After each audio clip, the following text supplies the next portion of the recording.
think lives there? Probably just some squirrels. LOL.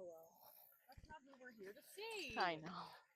Hi, my name's Trinity Gomez, and today we're at Peace Valley Park to do some birding. What got me into ornithology was definitely the ornithology course offered at Delaware Valley University. I was never really passionate about birds and even took the course just because I had to, but after taking it, I became really passionate about birds and want to make conservation efforts towards them and realize just how important they are to the environment and how cool they are. Birds are so important to the environment because they are bioindicators, which means if you see a bird in an environment, that probably means that the area is thriving. They work as seed dispersers, so they eat seeds, they poop the seeds out in their feces, then some bugs will eat their poop, and the seeds will be planted there. They also just drop seeds everywhere, so that helps with dispersing seeds as well. And they work as food towards other predators as well. Birding is so fun because it's just a tranquil activity and I find it very calming, and just about anyone can get into birding. Some people think it's maybe for older people who have just retired and have nothing to do, but I find it really easygoing and it's good after you take a test or an exam and just want to sit down and listen to something, some background noise, and you get to also see some cool colors and shapes and different wingspans. Look, roll the camera, roll the camera. So right here on that log, we have a green heron, which is one of the heron species that we can see here in Pennsylvania. We typically see the great blue heron, but the green heron is another one that's probably one of my favorites. He's an unlikely sight compared to the great blue, but he's still as memorable as the great blue. Fun fact about the green heron is that it used to be called the little green heron, similar to how there's a little blue heron and a great blue heron.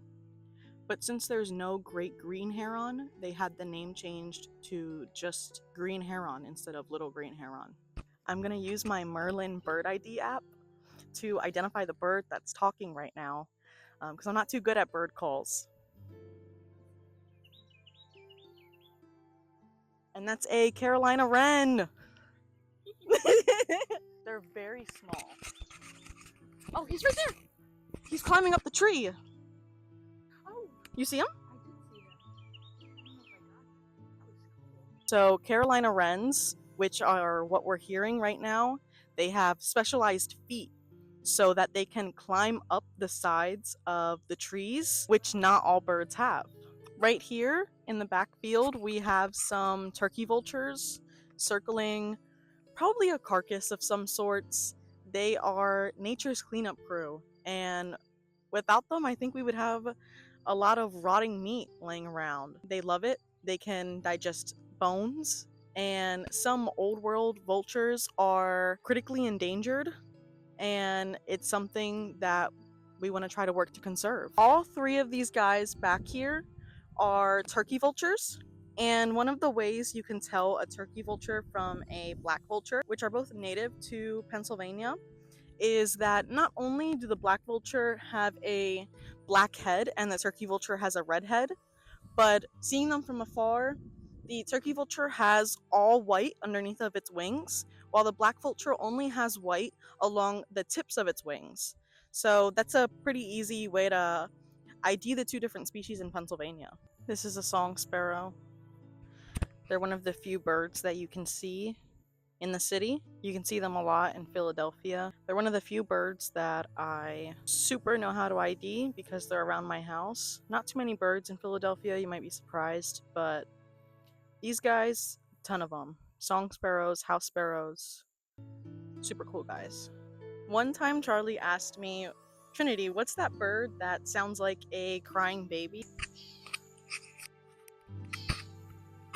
Just by that description, I knew immediately that they were talking about the gray catbird. The gray catbird has a very distinct call that's similar to its name, catbird.